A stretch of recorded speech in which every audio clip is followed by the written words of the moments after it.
Adam Nettina, Utah Statesman. Commissioner, can you remember a time in the recent past where the WAC has had so many good returning quarterbacks coming back, and how do you take advantage of the strength of that position in promoting the conference compared to, say, the Mountain West? Well, you're right. I think that the quality of quarterbacks that are dotting the rosters, and I think the fact that 3 of them are here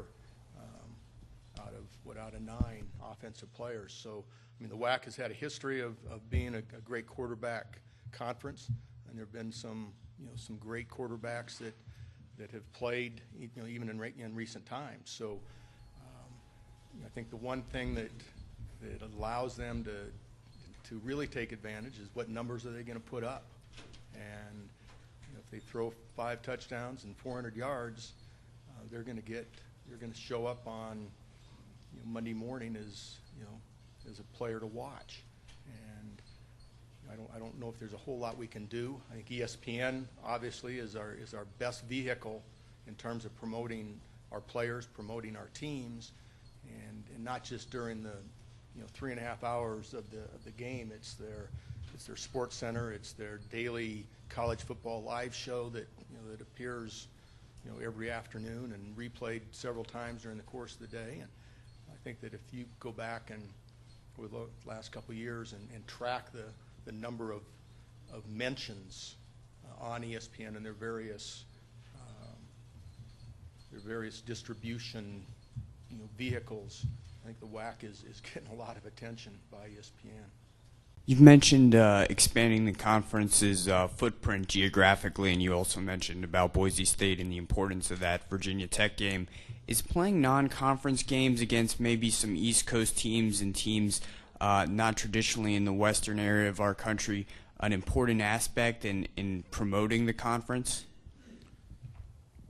I think there has to be a balance, and again, whether it's Hawaii going to Army to play or Boise State going to Washington, D.C., I think those are good opportunities to spread the WAC brand. I think there's still a lot of confusion nationally as to who's a member of the WAC and who's a member of the Mountain West, and so I think anytime that we can put a name with the school and take it east is going to be good. Interesting, just talking about that whole branding.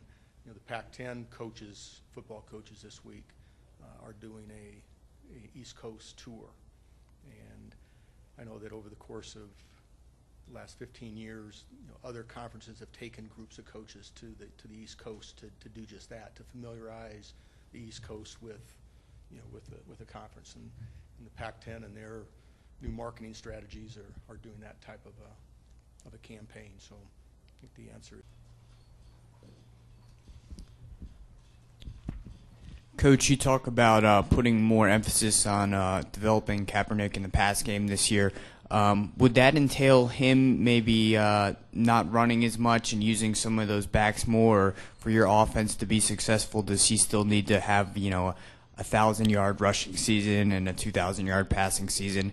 And the second part of this is, do you think Colin Kaepernick should be in the discussion for a Heisman Trophy? Well, the first part is easy. He's still going to run. I mean, he's as good as running quarterback as there is in the country. Now, what happened last year to us was interesting because we had really planned on throwing the ball more and being more efficient. And as we got into the season, and I want to say it was around the 6th game, and we started doing different things with our offense, our run game just somewhat exploded with the 2-back concept and some of the things we were doing, and took off. And we don't have a yardage deal for Cap to get 1,000 rushing. I mean, I don't believe in that stuff. He reads the defense. We do run the read. We do run the triple. We're going to continue running those. We've added a couple things that we think will be of advantage, at least in our capacity. But the most important thing that I want Cap to improve on is his efficiency as a quarterback, his throwing ability. And I think that will make us a better offense. But we, in no way, do we want to tell him don't run the ball. I mean, whether it's a scramble or a quarterback draw or whatever. He's that dangerous. Heisman Trophy, we'll worry about that down the road. We'll see what happens this year. If you're that good, you'll get noticed, and you guys will take care of that for us. Yeah. Coach, another two-parter for you here. I look around the country and I see a lot of teams in the Big Ten utilizing the pistol formation. One, did you ever anticipate, when you designed this offense for it to be so widespread? And the second part is, as we see more teams utilize this kind of look, do you tweak what you're doing and try to evolve it to get a step of the other teams that are now more used to defending it? Well, I appreciate that. It's been a lot of fun, first of all, developing the pistol, and it is special. It's all over the country. It's nationwide. In California, in high schools, colleges, we had 43 teams come out and visit us during spring to talk about the pistol. Now, they're not all of them are adopting the pistol offense philosophy, but they're adopting portions of it. When I came up with it, when the idea and the thought process of it was to improve your run game and to get the quarterback more involved in your offense, whether it be bootleg or option, whatever you're going to do at the time. And what we're finding is that whatever offense you're running, you can take the pistol if you want to create some misdirection and motions and utilize it, and that's what's happening. And each year we've done something different in the pistol that has expanded the offense, and we will do, and they're not major things. They're not things you say, oh man, look at this, but it might be a formation. Last year it was the two-back system. This year will be something else in terms of maybe what we're doing passing or running-wise to expand it. But it's been a lot of fun for me because it's something that is ours, and we take that ownership and that pride in it to be a leader of it, and yet we learn from these other teams. I mean, they're telling us, hey, we ran the pistol, here's what we did. And so it's been a nice exchange for me and the offensive staff. Yes. Coach Adam Nettina, Utah Statesman, do you find yourself needing to slow down sometimes when you talk to the freshman players and try to explain plays to them? And the second part of my question is, how are you handling your newfound celebrity status? Is you trying to say that you think I talk too fast? Perhaps. I'm just kidding. Hey, I still got to slow down and talk to some of my seniors. I ain't gonna lie to you there. You make sure that we teach. So, for example, when we get started on the 5th, our first practice, we're going to go right back square one. We're going to teach kids how to get into the stance again. We're going to teach them the fundamentals of the game. I got 4th-year seniors, 5th-year seniors. They've been learning the same thing for a lot of time. We're going to go back and do all those things. So, and I'm a proponent, as fast as I may talk, I am a proponent of if you keep it simple, you got a chance to have those kids flying around. And so that's always going to be the case. And I get given a hard time because, even though I was an English major, it doesn't sound like it sometimes.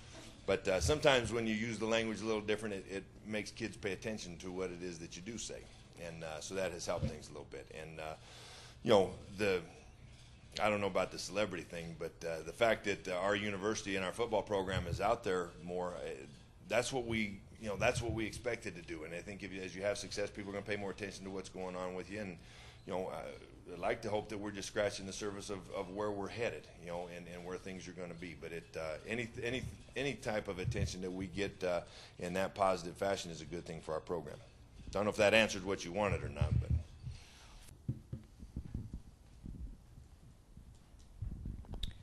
Adam Nettina, Utah Statesman. Coach, obviously you returned a great quarterback this year, and Kellen Moore finished 7th in the Heisman Trophy balloting last year.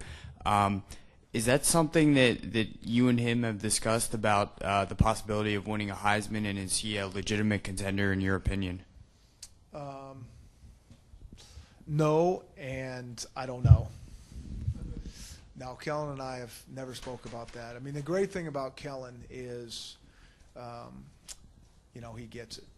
And what I mean by that is that our whole offense is set up, and it always has been, to make our quarterback as successful as anybody in the country. And if we can do that, if those other 10 guys can do that, then it's going to bode well for our program. And there's going to be one guy that's going to get a lot of headlines, and because other guys are playing well around him. And Kellen gets that. And so, everybody always talks, what is that award? I think it's a team award. I mean, it goes to probably the best player and on the best team or one of the best teams. And so, that's one of those hype questions that, hey, we'll see what happens down the road. The polls and those type of things, and those guys that have been around me know how I feel about that. I mean, I just kind of chuckle and wonder why we even have polls for the first 5 weeks of the season. I mean, I'm a voter and have no clue half the time. And so I think you need to let things play out and see how they are. But stay away from all the hype and the distractions and go from there. So many conference favorites around the country have had let-ups against teams within their conference, especially when they have national expectations. How have you guys been able to, been so successful within conference play, even while playing up to these national expectations? Yeah. I think the kids have done a great job of listening to us and respecting all the opponents that we play.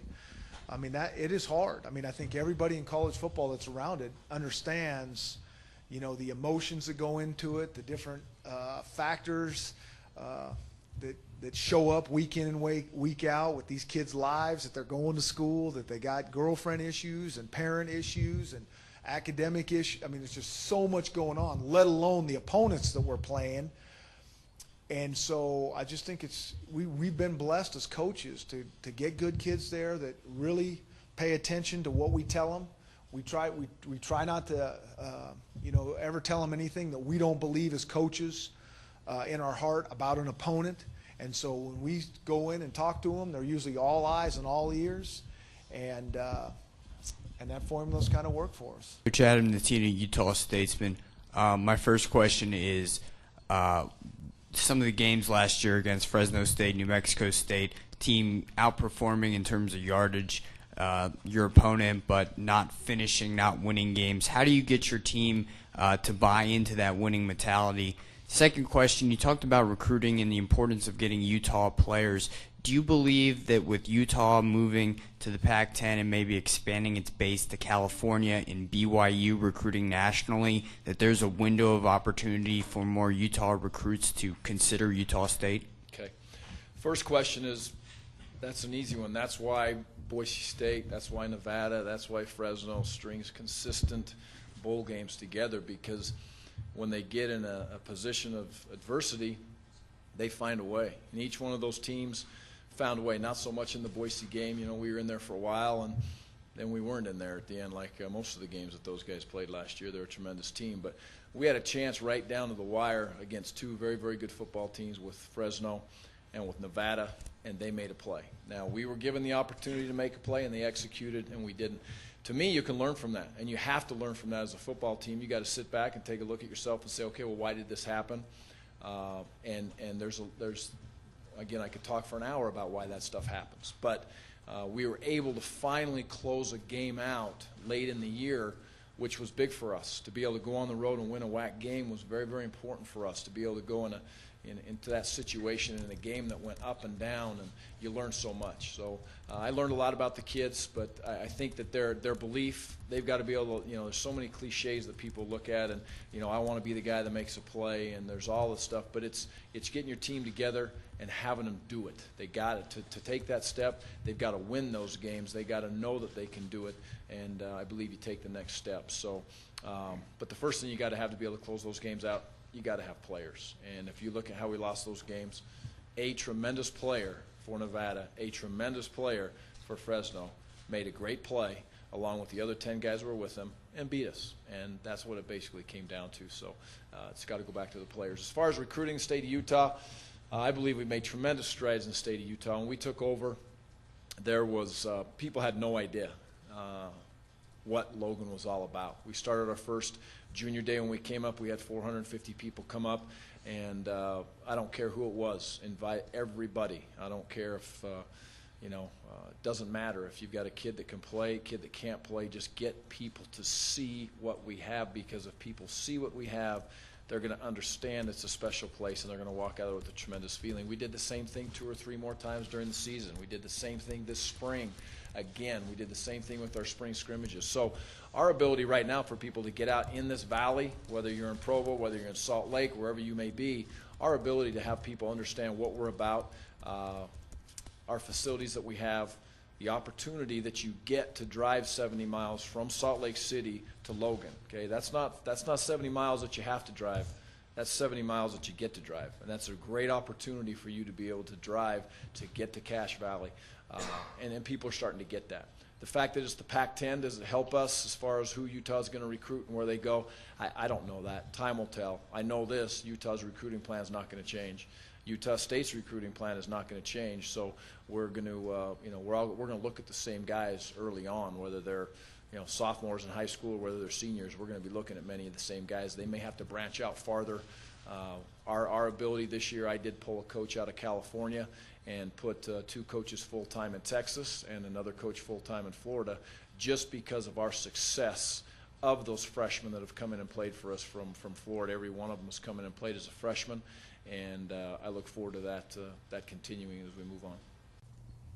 Yes. Coach, you mentioned the league is really a run-based league, and I'm assuming you mean on option principles. Coming over from the ACC as a defense coordinator, you've had the chance to play teams like Georgia Tech, Wake Forest, Navy, Army the past couple of years. Do you feel that gives you some kind of advantage going into this year, scheming against other teams? Well, I think it helps us understand how to fit run fits and understanding the different schemes of defenses. The thing about last year in this league, you had some great running backs. And they were, they just pounded you. I mean, Fresno, Nevada, the Boise, they do run the football more than people think they're throwing. They do run the football and manage the clock and do a lot of good things there. So I think that does help me. But there's not as much pure option like a Navy option offense like Georgia Tech and Army are. They get at you a few different ways.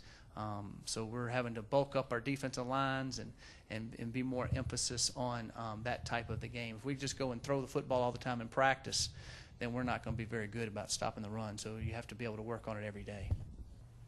Yep.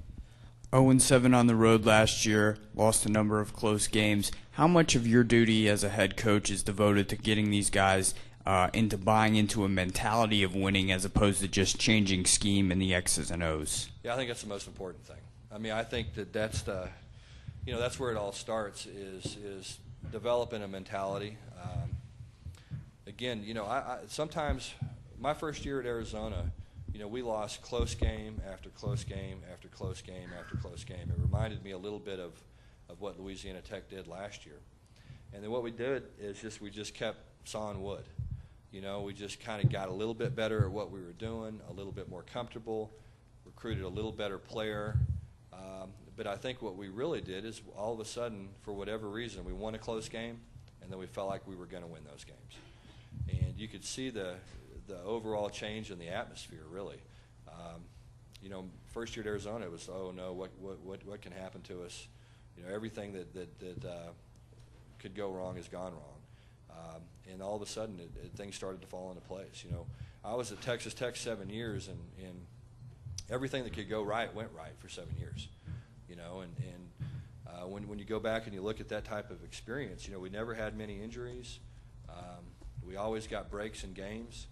And you go back and you look at it and you try to figure out why. I really think it boils down to confidence.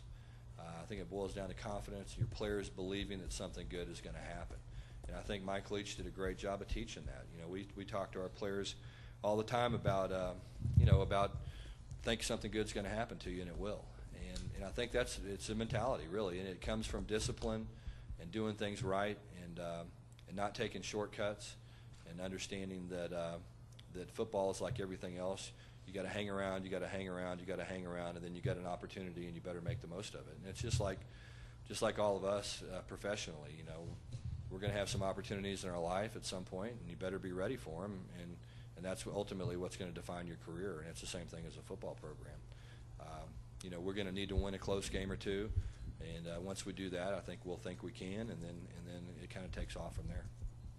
So really, that's that mentality is going to be critical to our program, and that's ultimately going to be what makes it work or doesn't work. Yes. Coach, given that you're changing offensive schemes and retaining Coach Spangler on defense, and obviously he's done a great job over the past few years, how helpful has that been to you as a first-year head coach to have that continuity on defense? Yeah, it's been huge. I think,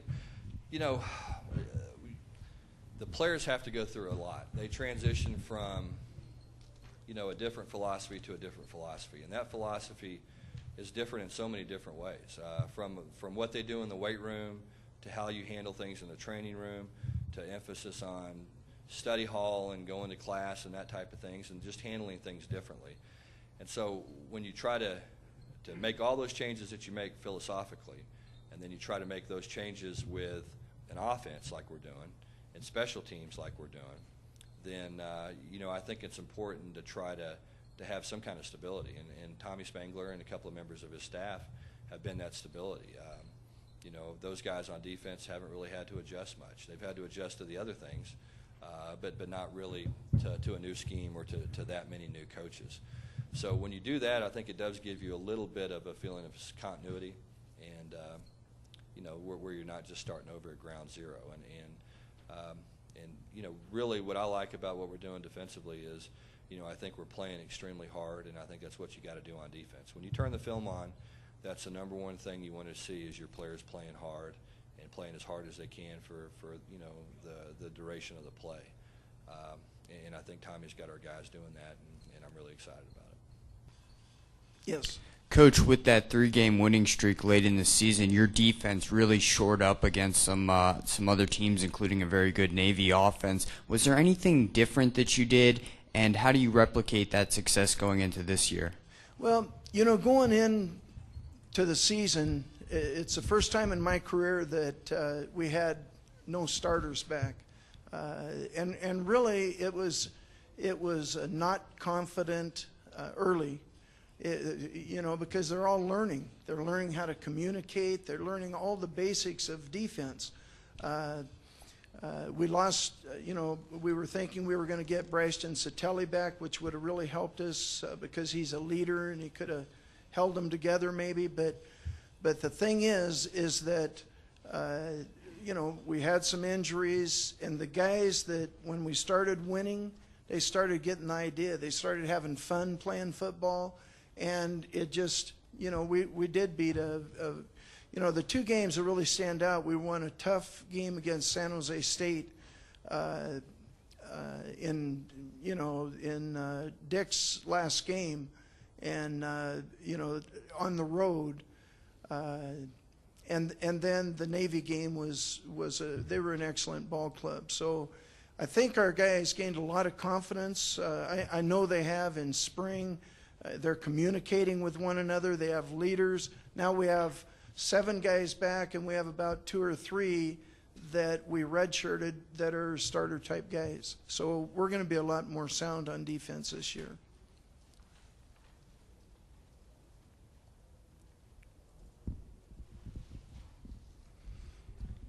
And with everything going on around the USC program right now and all the talk, are you at all concerned that maybe your players start to lose focus going into that first game? No, not at all.